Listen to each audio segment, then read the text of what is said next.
я понимаю, дорогие коллеги, вы с декларацией все уже успели ознакомиться, поэтому не буду говорить долгое вступительное слово. Коротко скажу, что саммит, конечно же, безусловный успех, и прежде всего индийского председательства, но и всех нас. Двадцатка переживает, я бы сказал, такую внутреннюю реформу. Прежде всего это проявилось в существенной активизации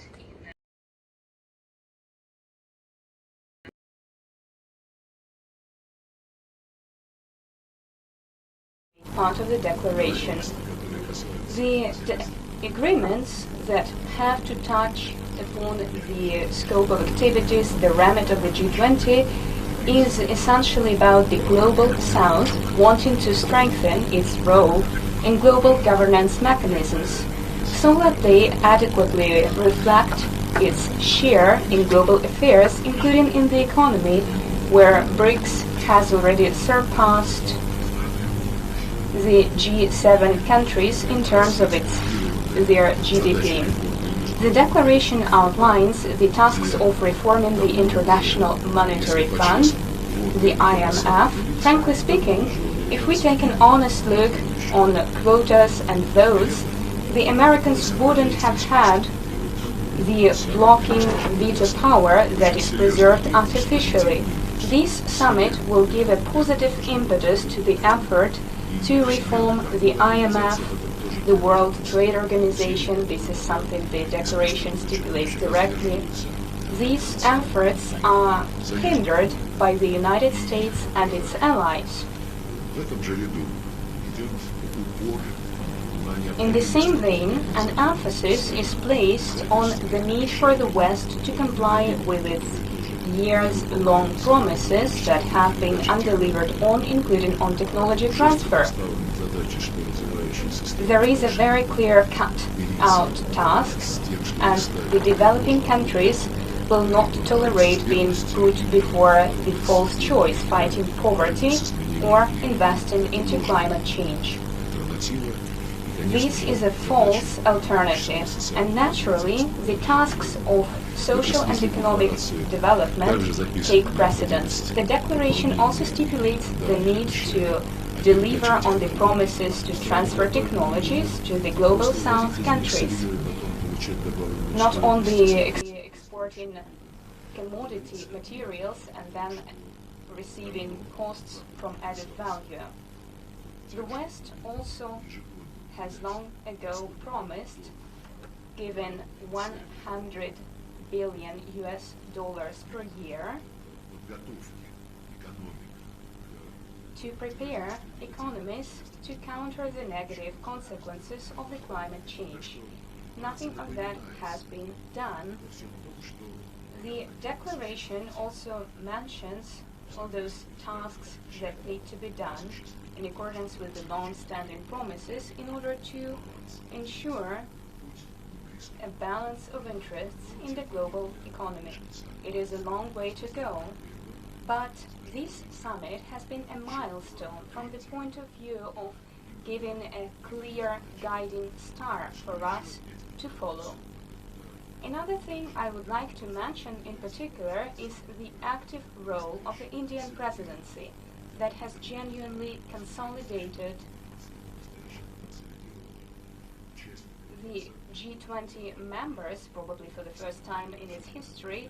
I mean the G20 countries from the global south. Our BRICS partners, Brazil, India, China, South Africa, have been particularly active. And thanks to this consolidated position taken by the global south countries to uphold and protect their legitimate interests, have caused the West to be unable to Ukrainize the agenda to the detriment of the discussion of the tasks facing developing countries. They call it the Ukrainian paragraph. It is part of the consensus, but it's not about Ukraine. Yes, the Ukrainian crisis is mentioned, but only in the context of the need to settle all conflicts that exist in the world. and settle those conflicts in accordance with all the principles of the United Nations Charter in their fullness and interconnectedness.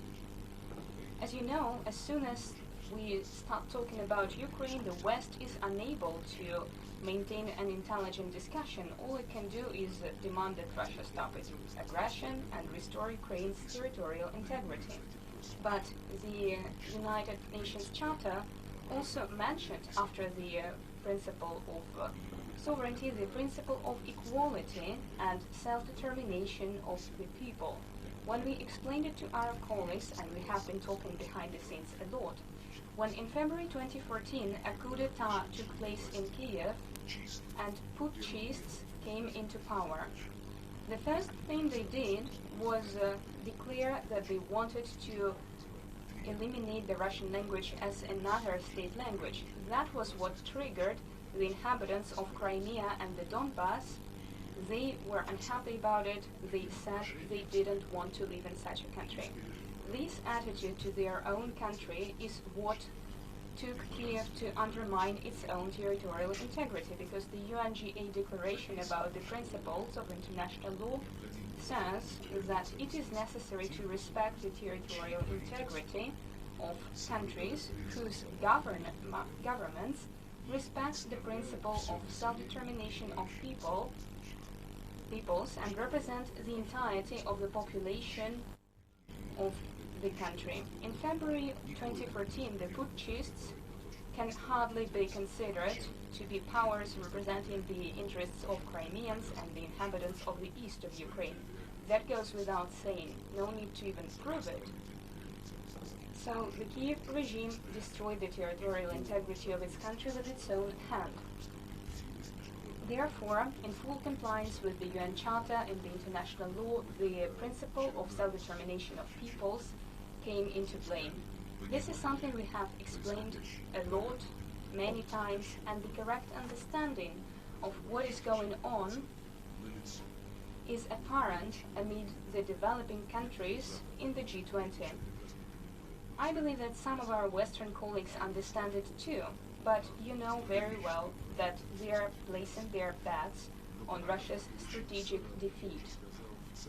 The paragraph is more about geopolitical realities in general, and aside from the need to settle all conflicts in the world on the basis of all the principles of the UN Charter in their fullness and interconnectedness, the paragraph also contains an important point about how to proceed in food security.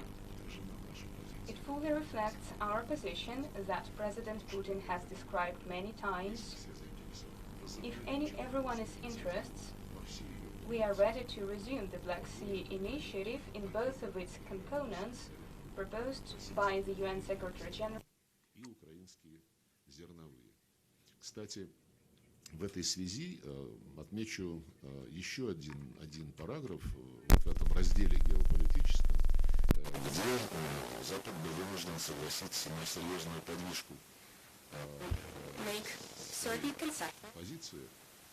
Параграф имею в виду, который призывает прекратить атаки и разрушения критической инфраструктуры, энергетической и инфраструктуры, связанной с сельским хозяйством.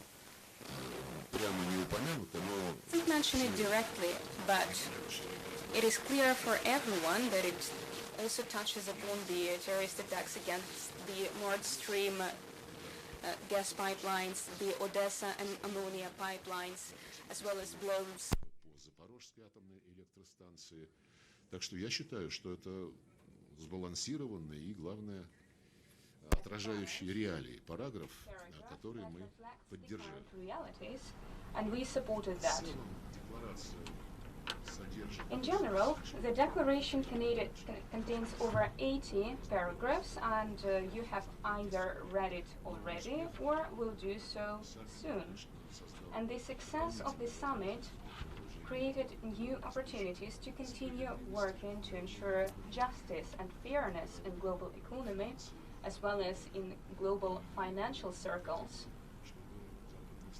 It is also necessary that the Western countries consider whether they are capable and whether it serves their own interests to continue pursuing their policy of dominance. The West will not be able to remain a hegemon, especially given that new centers of global development have emerged and are gaining momentum. Economic and financial powers and the political power that comes with that. I think that it was a rather healthy solution that has been found in the declaration regarding the need to strive for a fair and equitable balance of interests. It is a rather distant purpose, but we are already on track. In our turn, we will continue strengthening these positive trends, including during Brazil's presidency in the G20 next year and in 2025 when South Africa assumes presidency. While closing today's session, Prime Minister Modi said that he would convene another G20 summit via VTC in late November. It will be another opportunity for us to review the implementation of the agreements that we have reached today. It will be a great way to pass the baton to Brazil. I think I'll stop here. If you have any questions, I will be happy to answer them. Channel 1. Minister Lavrov, Channel 1. There has been a certain discrepancy in the West's reaction. Sulik and Scholz have mentioned certain sharp words about Russia and said it was a success in the declaration. However, the Western media are saying that it is a failure on the Ukrainian track. Your comments on that? I think it doesn't require all that many comments. You have read the text of the declaration yourself, and I'm sure that the Western leaders you have mentioned, if they think that everyone else is naive and are trying to explain that this text condemns Russia, well, Russia doesn't get mentioned at all. The declaration mentions the things I have just described that reflect the insistent work of the Indian presidency and our other like-minded nations that have prevented the work of the G20 that was established to resolve global economic and financial problems into a political circle, politicized circle. In the media, I have read different estimates. The Financial Times writes it is a failure for the West. On the other hand, Reuters, I believe it's Reuters, writes that this bit of the declaration was agreed upon by the West and handed it over as an ultimatum to Russia. This is laughable. Grown-up people are spreading rumors that can hardly be taken seriously. That is why we thanked our Indian friends once again. They have held their turn and they have created a solid foundation for continued work towards the democratization of international economic and financial relations. У нас здесь Reuters есть, поэтому будет справедливо дать слово им. Здравствуйте, я представляю Reuters. Сергей Викторович, если позволите, я хотела бы исправить. Там не говорилось, что это ультиматум. Было сказано, что это просто было передано российской стороне. Вопрос по зерновой сделке, если позволите. Удалось ли достичь какого-то успеха по Черноморской зерновой инициативе? Встречались ли вы с президентом Эрдоганом или другими лидерами для того, чтобы разрешить вопрос поставок?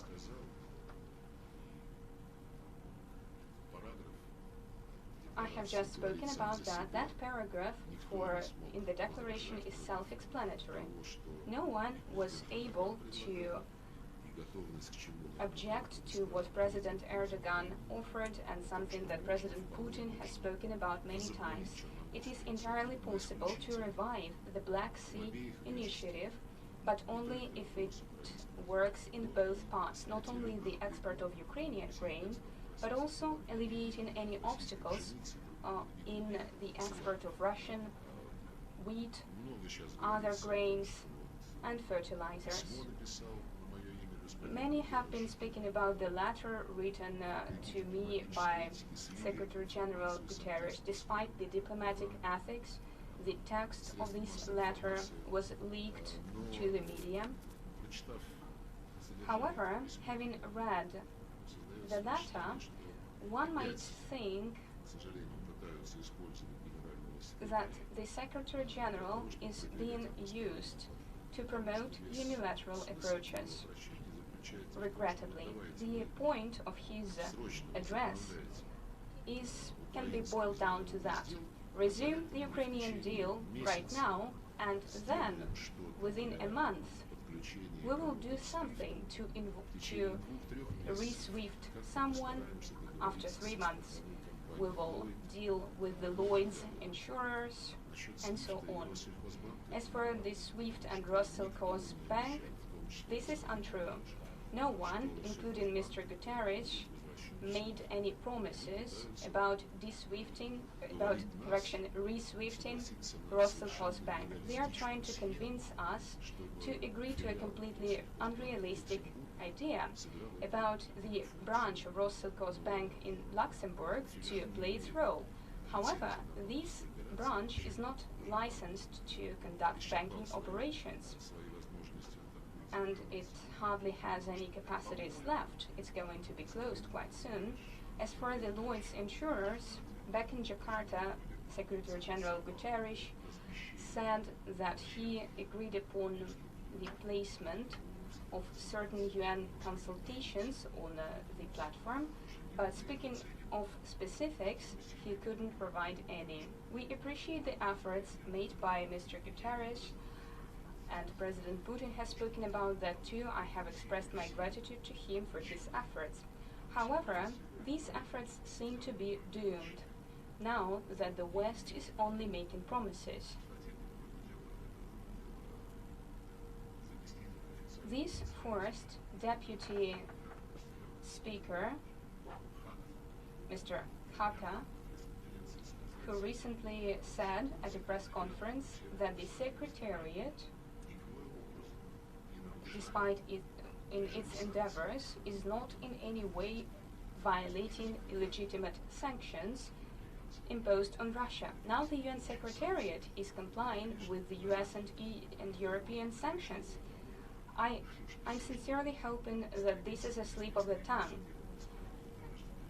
because Mr. Guterres' endeavors were about lifting sanctions that impede the export of our grains and fertilizers.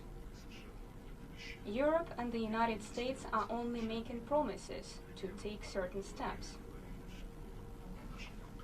We have been told, and it's part of the suggestions that were transmitted to us, we were told that Russian fertilizer producing companies will get their frozen assets back.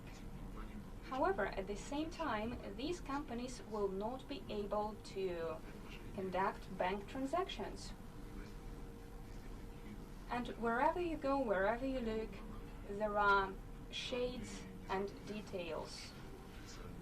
Let us not forget that the official representative, the spokesman of the Ukrainian Ministry of Foreign Affairs, directly said that Kiev was against alleviating sanctions pressure against Russia in any forms, including in the interest of ensuring our export of food, grain and fertilizer.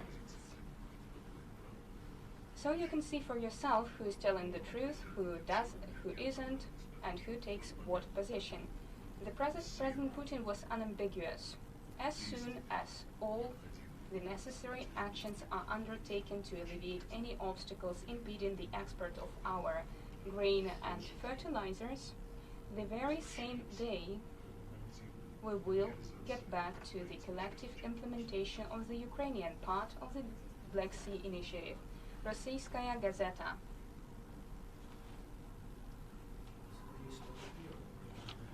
In his article published in the Российская газета, the Prime Minister of India, Narendra Modi, said that the goal of India's chairmanship in the G20, I quote, was to overcome the differences, to bridge divides, dismantle barriers, and sow seeds of collaboration that nourish the world. In your view, Mr. Lavrov, do you think these high goals have been implemented under the Indian chairmanship, and do you believe that the next G20 summit under the Brazilian chairmanship would be easier and more constructive in its preparation of the final documents, rather than the current summit? I believe that what was said by Prime Minister Modi is in accordance with the actual reality. It reflects the very important trends, namely the fact that we have moved on from the talks on certain declarations and papers towards the actions to implement the obligations, and the developing countries were a lot more consolidated during this summit. They were a lot more persistent and insistent in promoting their fair demands. At the same time, no one is saying that these demands should be carried out to the detriment of the West. We think that the G20 should be preserved as a representative forum that includes the countries who have about 80% of the global GDP for them, and everyone wants to work together. However, we should work on an equitable basis, seeking a balance of interests, rather than promoting one's own personal interest to the detriment of others. The slogan of the Indian chairmanship, "One Earth, One Family, One Future," emphasizes the unifying agenda. Therefore, I believe that what matters the most as an outcome of this summit, keeping in mind the serious breakthroughs and changes in the approaches of the developing countries, what matters the most is that the West should draw the right conclusions from what has been made and from what the West has seen in the actions of the developing countries. Пожалуйста, благодарю вас, господин министр. Прежде всего, позвольте сказать, что мы отметили, что президент Путин не приехал на саммит. Можно ли ожидать визита его в Индию до конца текущего года? И в эти 2 дня у вас было много контактов с западными делегациями. Был ли у вас шанс поприветствовать американскую делегацию и как-то с ними проконтактировать? Я не искал шансов общаться с западными делегациями, я делал свою работу. Те, кто хотели с нами поговорить, поговорили. А те, кто предпочли считать diplomatic niceties, they have their own choice. Что касается контактов на высшем уровне между Россией и Индией, они, конечно же, будут продолжаться, но я вас уверяю, когда президент России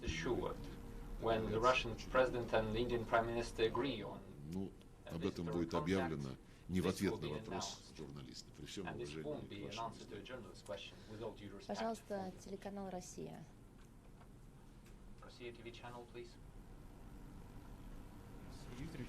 Hello, Alexei Kotin, Russia One TV channel. We know that it took many hours to agree on the declaration, over 200 hours according to Indian side, but we didn't see how it happened, but you did. Could you share the details? How did it look like behind closed doors? How hard were the talks? Were any threats or pressure involved?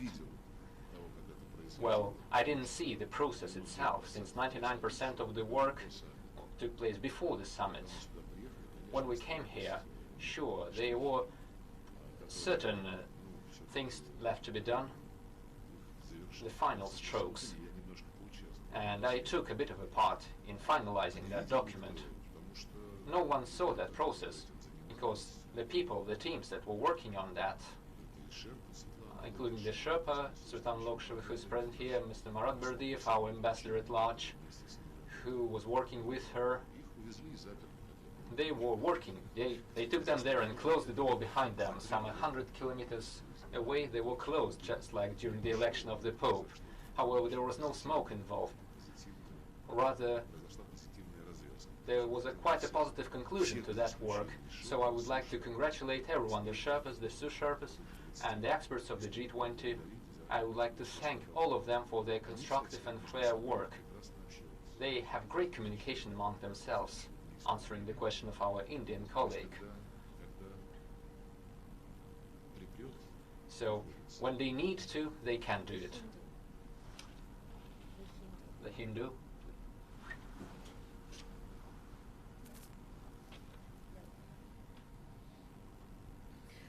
Mr. Lavrov, this is Suhasini Haider Господин from министр, the Hindu newspaper in India. издание The I Hindu, wanted to India. turn a little bit to bilateral Хотела бы issues. There's поговорить been о an двусторонних outstanding вопросах. concern, and you had referred to it when you'd come to India last, В прошлый раз, когда about the приезжали, payments уже говорилось mechanism о between India and по Russia.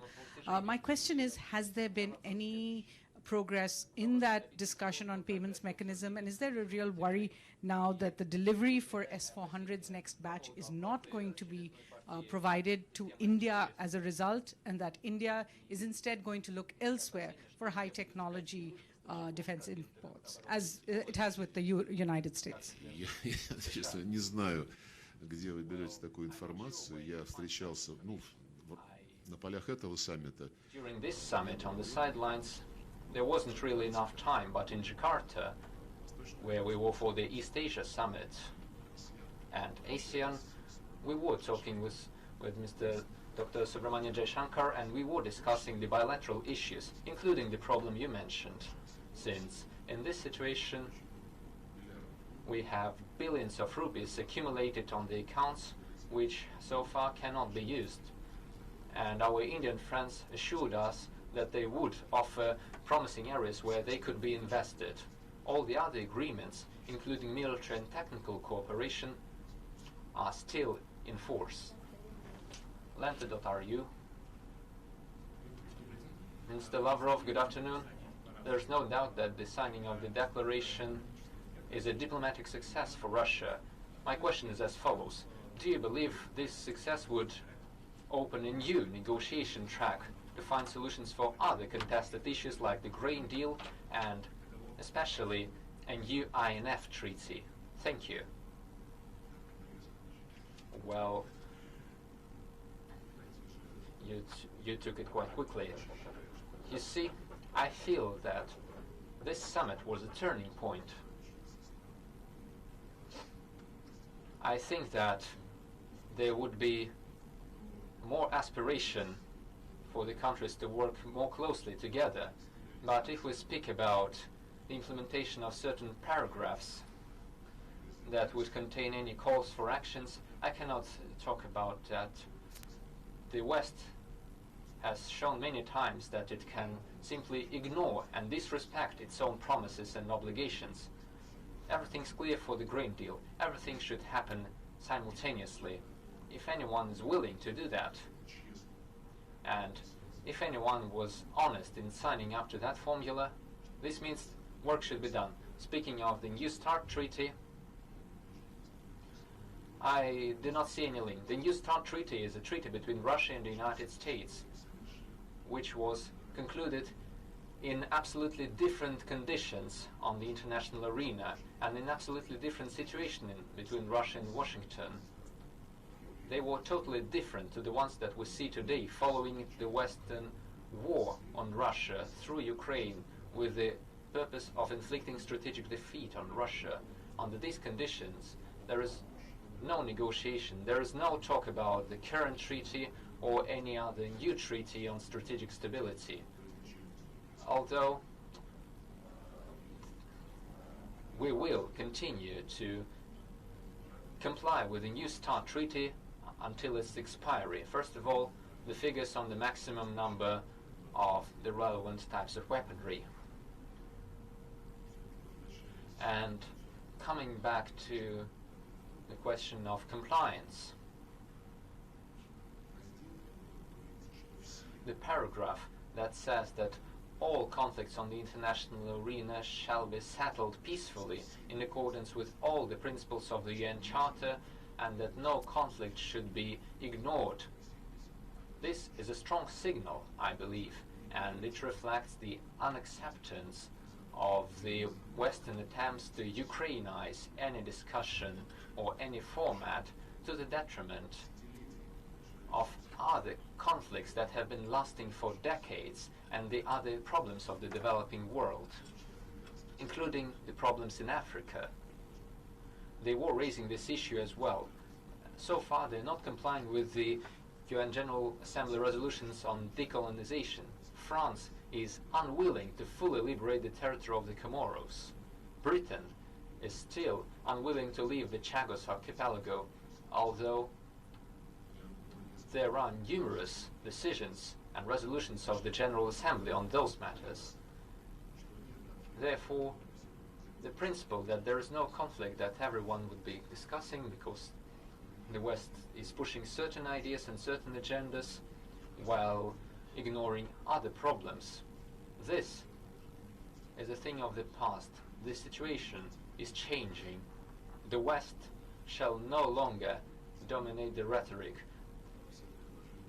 They will not be able to sweep the problems under the rug, including Palestine and Syria and other areas where they play a very negative role and they're only stalling the process. Arti, please.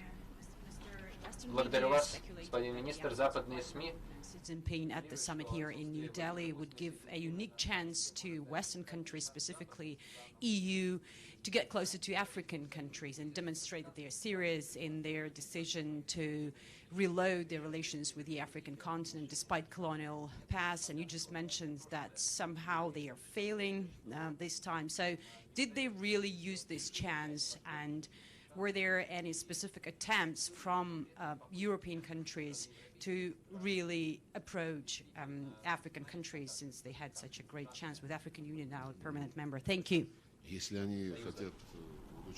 if they are willing to improve their relations with the African countries, they should get rid of their colonial habits. Neither President Putin nor President Xi, when they take part in various events, they never obstruct the West from talking to Africa. There is no link here. It doesn't matter who leads the delegation, whether it's the President of Russia and President of China or any other representatives of Moscow and Beijing. The African countries always have the opportunity to talk to anyone. On the other hand, if all they mean by their talks is just idle talk and ignoring their actual problems, this would mean nothing. This would be just polite small talk, but the results mean more than just words. The results take actions, especially when we're talking about technology transfer. And at the end of June in St. Petersburg at the Russia-Africa summit, there was a clear signal about that, as well as during the BRICS summit in Johannesburg. The African countries are not willing to provide raw resources for the West. For the West to process that resource, to create added value and resell that with a great benefit, while the African countries would get nothing. That is why they are saying that we shouldn't talk about selling something. The African countries need technology to fend for themselves and to export products. Africa is a very rich continent, and we are never blocking anyone. They are always free to talk to anyone they want. On the other hand, the West is trying to convince everyone not to talk to Russia, although they are failing to do that. They're still going all over the world and making demands. We are very simple in our talks with our partners. We state our position, and the partners are free to take their own decisions and to have their own attitude. The West doesn't do that. The West is making its demands, saying that everyone should do as they want. No one likes that. It has nothing to do with President Putin or President Xi. The West should look at itself. Please, TASS agency.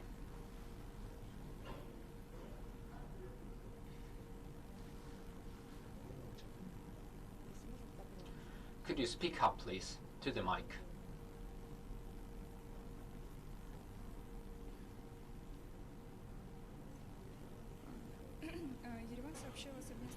Yerevan reported the joint military exercises на территории республики. Armenia and the United States.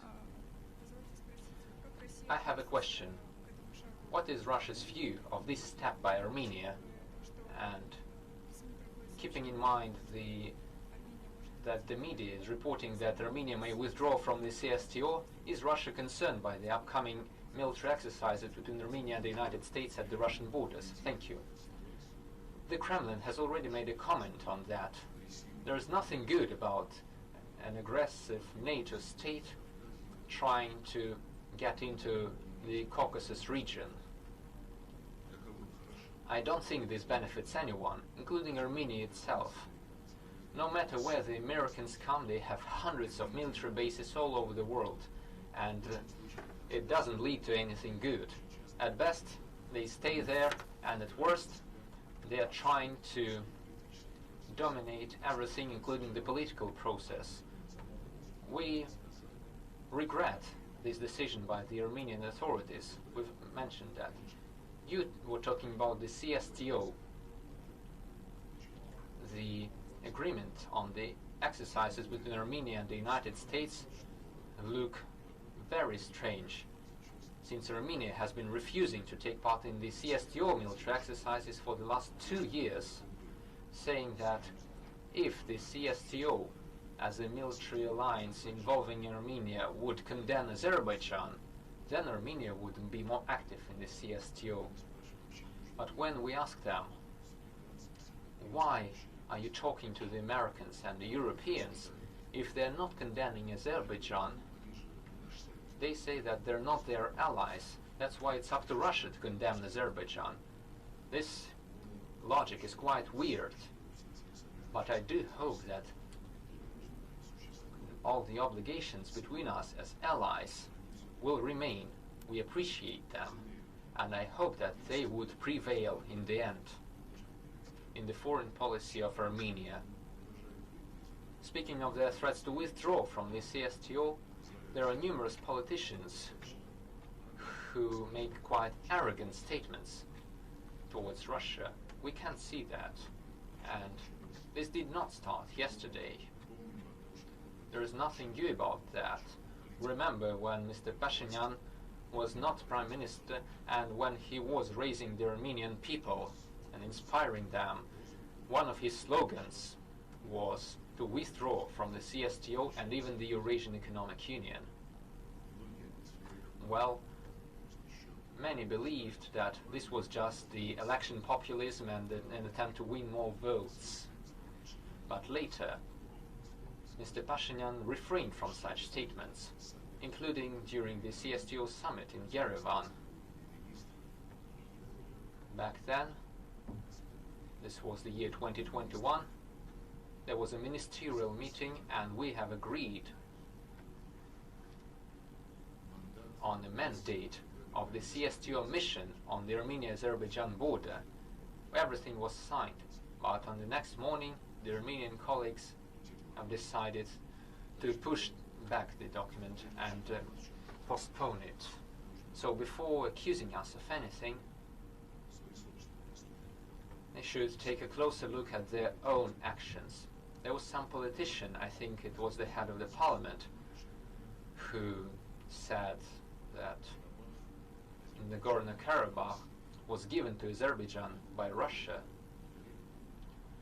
He couldn't be less correct and less honest in his words. He was saying that Russia gave Karabakh to Azerbaijan when Putin, Pashinyan and Aliyev signed the first three-party agreement on the 10th of November 2021. This is not true at all. There was nothing about the status of Karabakh in that document, and back then all the three leaders believed that there would be additional talks regarding the status of Karabakh. But later, in Prague, where the presidents of Azerbaijan and Prime Minister of Armenia were invited, they both signed a declaration saying that they recognized the Almaty Declaration of 1991, meaning that the matter was closed. The president of Azerbaijan and the Prime Minister of Armenia had signed a document saying that the Nagorno-Karabakh autonomous region was a part of Azerbaijan. So there is no point accusing us, saying that we gave Karabakh back in November 2021. They should be responsible to their own people. The Hindustan Times.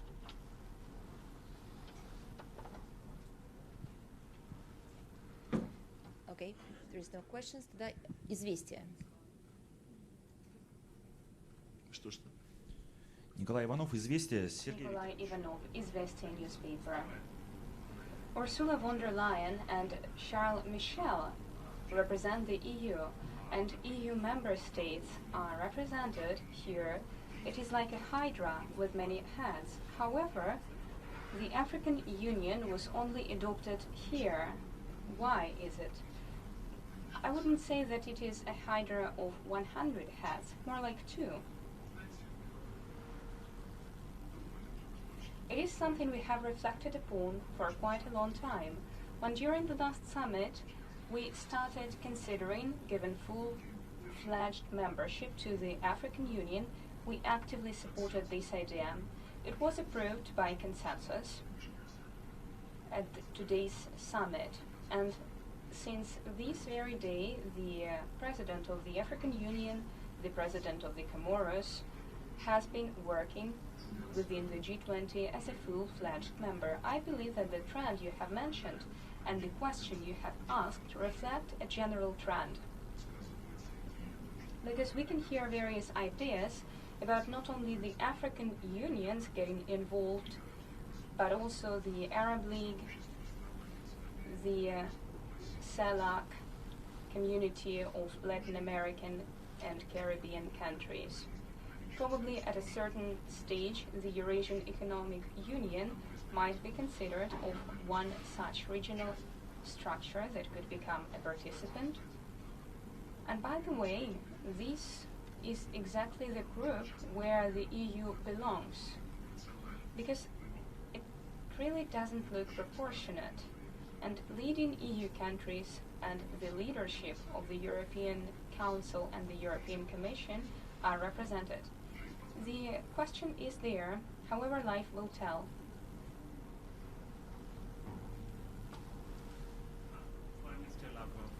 Министр Lavrov, Indian Express.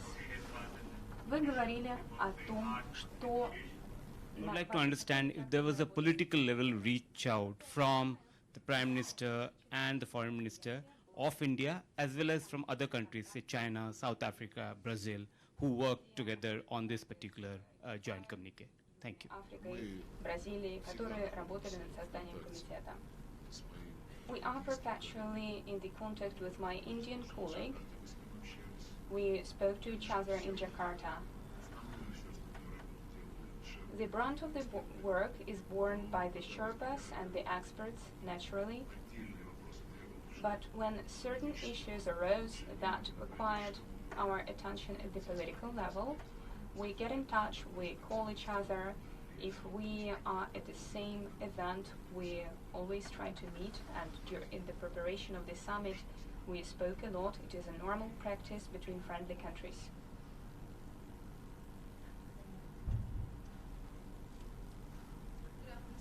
Добрый день. Republic TV. Как вы считаете, что повлекло за собой успех? Could we all, the G20, reach on a consensus on this declaration, Delhi Declaration? Решающую роль сыграло индийское The председательство. Indian presidency played the decisive role, as well as other countries of the global south, that made it a conscious decision to strive to ensure that the G20 works on an equitable basis and promotes agreements based on a fair balance of interests. both within Bretton Woods institutions, the WTO, and any other platforms where matters of global economy are discussed. This is the main factor that contributed to the success of the summit. I hope that it reflects the general trend. The fact that the Western countries consented to such language that guides the G20 towards the future is already something on their part. That's the first step, because later we'll see what they do later, because the West has been known to ignore its previous commitments. RT India. The Delhi Declaration speaks a lot about the influence of the Ukrainian conflict on supply chains and food security. However, it doesn't mention, at least we haven't found the word, sanctions. Have G20 members been discussing the issue of responsibility of countries that impose sanctions that subsequently influence countries, first and foremost poor countries? Have there been any discussion of responsibility or mechanisms minimizing this influence? I think a tribunal should be set up. If you have read the declaration in its entirety, first it says that the Ukrainian crisis only added something to the existing problems because of the sanctions that were imposed. I can't recall the exact language, but it is rather precise, and it disallows those who impose illegitimate sanctions to evade responsibility. As for the foundation and the core reason of today's turmoil, many other sections of the declaration mention that. Given that it is a diplomatic document and is largely a product of compromise, the language is rather mild. However, the fact that the West was the one to cause problems in the global economy, that it was the West who many years ago tried to push its climate agenda to the top spots in the global agenda, it is clearly mentioned in the text. The fact that the West fails to deliver on their promises, including allocating $100 billion per year to help developing countries with their green transition, it does get mentioned in the declaration. If you know, you know, but it is quite natural for consensus-based documents to contain a certain measure of compromise. And it is important that the West agreed to compromise and agreed to the terms that benefit the developing countries better than previously. ANI. Министр Лавров, представитель компании ANI, вы сказали, что это поворотный момент. Do you think that there can be a ceasefire? Is it a step towards peace? And can there be a ceasefire, beginning of a ceasefire between Russia and Ukraine? Ну как-то у вас все смешалось. Я сказал, I believe you have mixed up certain things. I have said that the summit was a turning point because it has a declaration. The global South rallied and united in upholding its rights in global economy. The summit also demonstrated the global South's unwillingness to bring all the discussions to the Ukrainian crisis. Everyone is tired of this topic. Everyone knows that this war started by the West at the hands and the bodies of Ukrainians started against the Russian Federation. It would be good to stop it, but it's not what the developing countries are rallying around. It's not the reforms that they require. As for peace, of course, everyone wants peace. If you have read something about the issue, you can't help but know that about 18 months ago, we agreed to sign a treaty about settling this conflict. We even initialed this document.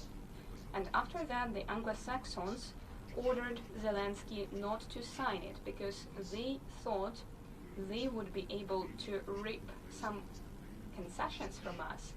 They were hoping for tactics of attrition and the Ukrainian offensive. Dear friends, If you are interested in the topic, do some reading. The facts are numerous. President Putin has spoken about that, and recently he said, we do not mind negotiations. However, any such negotiations need to consider the realities on the ground and take into account the reasons that have been accumulating for decades upon decades due to NATO's aggressive policy. And NATO now considers itself to be the global organization. It has created direct threats to Russia's security. At our borders, NATO has embarked upon the path of supporting the Kiev regime that has proclaimed the purpose of destroying everything Russian, the Russian language, the Russian history, Russian language media, the history of Russia, the peoples that have been developing the land of modern Ukraine, that were building roads and buildings. And right now, Ukrainian officials are threatening to physically destroy Russians. Ukrainian ambassadors, during their interviews with cameras, actively call for killing as many Russians as possible, saying that it is the task of the Ukrainian regime. And according to that ambassador, killing Russians was needed so that their children, Ukraine's children, will have less work cut out for them in the future. Let me mention the treaty once again. The treaty was ready for signing. However, everyone seems to forget about that. Last year, Zelensky signed a decree which is essentially a legal ban for any negotiations with Russia. Why is no one mentioning that? Because when my colleagues from different countries ask me this question in discussions behind closed doors, what can Russia do? Then I remind about this situation to them. I have given you an example. In order for the grain deal to be revived, as it was agreed upon, but they tell, oh no, you do your obligations and your terms and your demands will not be even considered. Even though these terms were not invented by us, it is an integral part of the initiative that was put on paper as part of a package deal of the UN Secretary General. And any little attempts to vilify Russia and blame it for everything that is going on in the world or in Ukraine were undermined during the Delhi summit, and this is why it's relevant.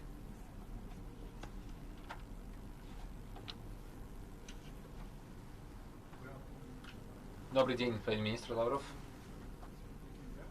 Агентство «Спутник Индия». Вопрос касается тенденций по дедоларизации, которые становятся одним из главных What role do you think India has been playing in this global de-dollarization process? And additionally, would Russia consider using India's UPI system as an alternative to SWIFT?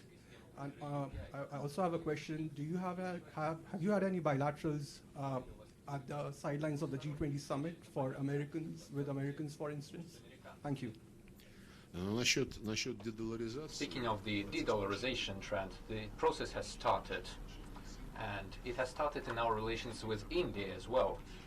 As I mentioned, there is a problem with India that our exporters have accumulated a great amount of Indian rupees on the bank accounts in India, and the relevant ministries and agencies of Russia are currently trying to find an agreement on how to use these rupees on a mutually beneficial basis, how to invest that. Speaking of the transactions using national currencies, I do not believe that the Indian system could replace SWIFT. We're working within BRICS, and at the latest summit in Johannesburg, we have adopted a decision to order the central banks and finance ministries to consider the possibility of expanding the use of national currencies in national transactions and prepare recommendations to create alternative payment platforms. This would not mean a single currency of BRICS. Rather, this would be a step to independence from the transaction organizations totally controlled by dollars, euros, and other unfriendly currencies. And speaking of national currencies, we have over 70 or even 80% of transactions with China using yuan and rubles, and the same practice is strong with India.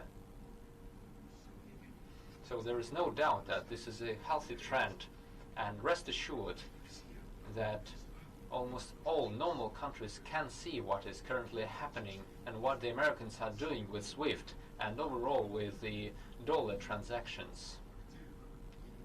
They're actively thinking about new practical steps of how to rely on more solid structures, more reliable structures, and they will be created. I mentioned the work in BRICS. President Lula of Brazil has made an offer of a similar process in CELAC, the Latin American Caribbean countries community. So let me say that the process has started. And speaking of the bilateral contacts, well, I didn't have that. Everything is clear to us. We understand what the Americans want from Russia. They just want to eliminate a competitor. They want to inflict a strategic defeat on us. If the Americans had something new to offer, I think they would have found a way to contact us. But it is apparent that they have no reason for that. Последний вопрос. Пожалуйста. Добрый день, господин министр. BBC. Говоря об украинском пункте, как вы думаете, почему все страны группы 20 согласились на формулировки? Они очень отличаются от Парижской декларации. Вас это удивило? Ну, наверное, почему они согласились? Why did they agree to that? Well, perhaps it was the voice of their conscience. I don't know. Speaking frankly, we didn't expect that.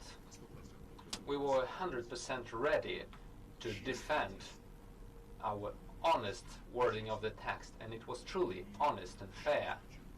And let me underline that we cannot isolate that paragraph from the rest of the work on the declaration. The main content of the declaration this year is all about the awakening of the global south and the consolidation of the global south that is truly willing for the G20 to work for its main goals, to work to find solutions to the matters of development, for sustainable development as offered by the United Nations. The global south is no longer willing to be lectured. They don't want to hear anything about Russia and forcing Russia to comply with the Zelensky formula. Don't even want to talk about that. This formula is absolutely unrealistic. Then everything supposedly would go better. This approach is too simple. It is disrespectful towards the developing countries that are trying to do that. This is disrespectful towards those who are doing that.